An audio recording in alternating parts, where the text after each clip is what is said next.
Hola, ¿qué tal? Me presento, mi nombre es Gustavo Alonso Soto Benítez y soy estudiante de medicina.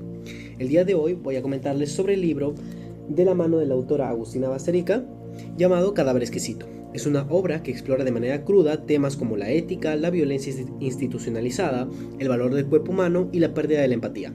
Elegí este libro porque considero que como futuros profesionales de la salud es fundamental reflexionar sobre los límites que la sociedad puede cruzar, así como también el rol que nosotros tenemos al preservar esta dignidad humana.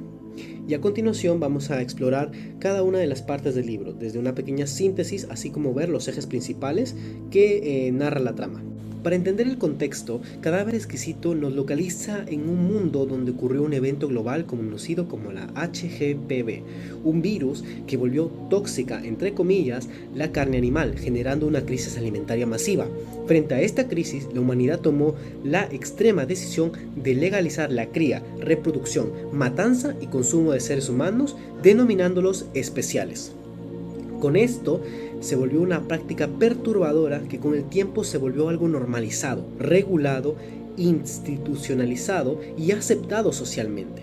La autora utiliza esta realidad ficticia como para plantar una crítica sobre la sociedad moderna, cómo jerarquizan los cuerpos, cómo normalizan algunas cosas, cómo el sufrimiento se vuelve algo económico y cómo la violencia se vuelve invisible cuando es parte del sistema. Bueno, entonces vamos a narrar un poco de qué trata el libro. La historia sigue a Marcos Tejo. Es un hombre que trabaja como un encargado en una planta de procesamiento de la carne especial. Su función es supervisar la cadena de producción desde la recepción de los cuerpos hasta su distribución. Marcos carga con un profundo dolor personal debido a que su hijo murió recientemente y que su matrimonio se desmorona. Vive en una especie de desconexión emocional que lo mantiene aislado y casi automatizado en todo este mundo donde vive.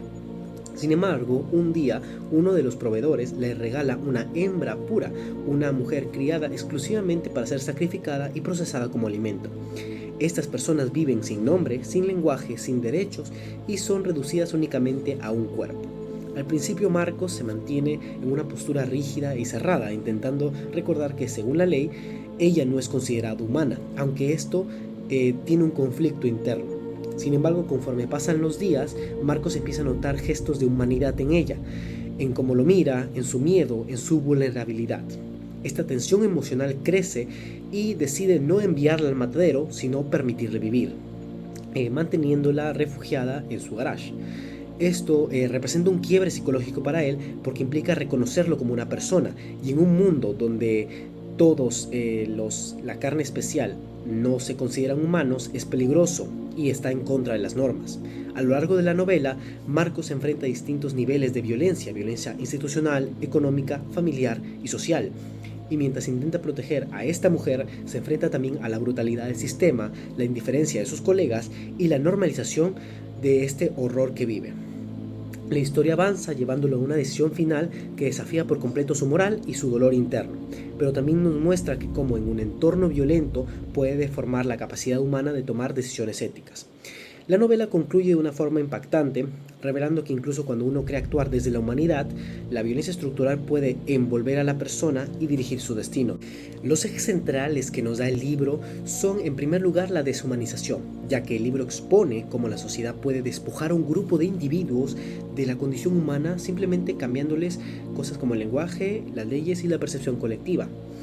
Como estudiante de medicina, esto nos recuerda casos reales donde colectivos vulnerables han sido despojados de sus derechos en contextos históricos de guerra, racismo o pobreza. También habla sobre el cuerpo como una mercancía, ya que en la novela son tratados meramente como un objeto, se clasifican, se procesan, se venden y no tienen ningún valor sentimental. Esto plantea una reflexión de cómo en la vida real existen sistemas que cosifican el cuerpo, el tráfico humano, la explotación laboral, la trata de personas o el comercio de órganos. Y esto es un buen paralelismo que hace la autora con la cruda realidad. La ética en sistemas corruptos también es otro tema de lo que habla, debido a que los personajes continúan su trabajo como si fuera algo normal porque el sistema lo respalda, incluso si moralmente no es correcto. Esto plantea un dilema ético sobre los profesionales de salud, en qué hacemos cuando el sistema nos empuja a prácticas que sabemos que están mal, y cómo manejar la integridad en contextos donde lo inhumano se vuelve una rutina. Y por último habla del nivel sentimental, que es el duelo, el trauma y la anestesia emocional, ya que el protagonista, Marcos, está emocionalmente roto y vive en automático todo el tiempo. Esto nos muestra cómo el dolor psicológico puede modificar la percepción del bien, del mal y en general de nuestra realidad. En general, este libro me dejó una reflexión muy fuerte sobre la importancia de mantener siempre la humanidad en el ejercicio médico. La novela demuestra que hay una falta de empatía que puede volverse parte de la cultura y que las personas, sin darse cuenta, pueden normalizar actos que atentan contra la dignidad humana.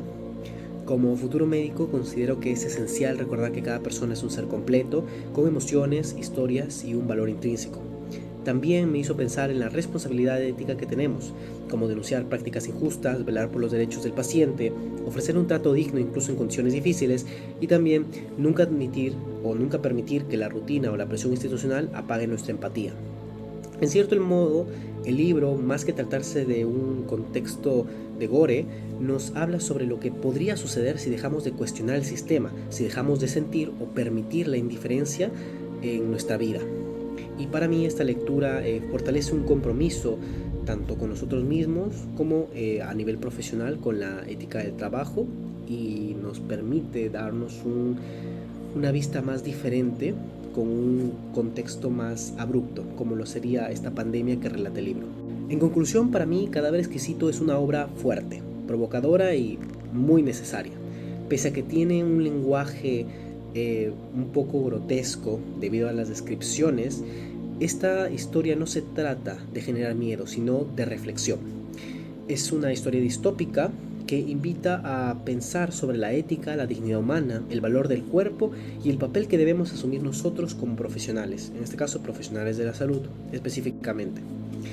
Agradezco esta oportunidad de compartir mi análisis y los aprendizajes que obtuve en esta lectura. Se lo recomiendo muchísimo, pensar con mente abierta a la hora de leerlo y muchísimas gracias por su atención.